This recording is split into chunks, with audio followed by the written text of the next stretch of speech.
Hey guys, happy Tuesday. Just wanted to take a minute real quick to tell you a story about water in the basement that buyers and I ran into last night at a property I was showing.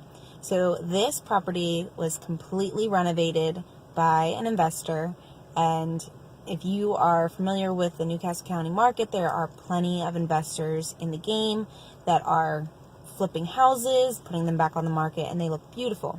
So this is one of those properties that is absolutely beautiful upstairs.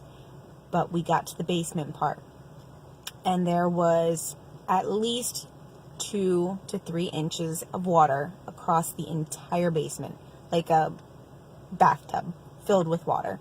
Now, we didn't go any further at that point. There was no point. My buyers were not interested. That was a hard pass for them.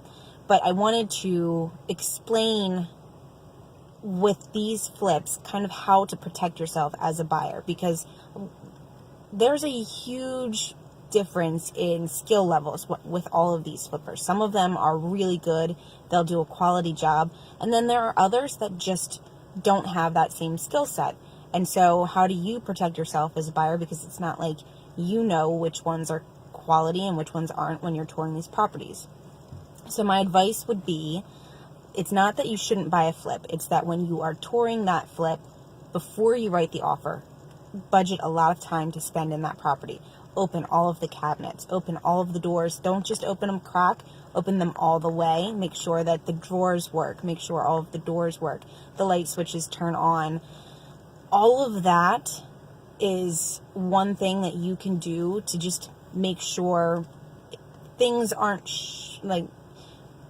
done in a shady way. If the cabinets aren't functioning, which is a pretty basic skill level, then it's possible that there are other things, that probably more important things than just the cabinets, that might not be functioning properly.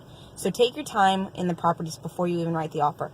Remember that your home inspection, those inspectors only have a limited amount of time in the property to catch the defects, and they're not going to be able to catch everything every time. So you really need to do your due diligence before you get under contract.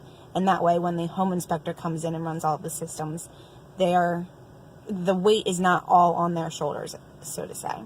So that's my advice. It's not that you shouldn't buy the flips. I personally live in a flip. The guy did a great job. He actually lived in the property for 2 years. So he did one of those live in the property 2 years and then sell it. So he did a really great job.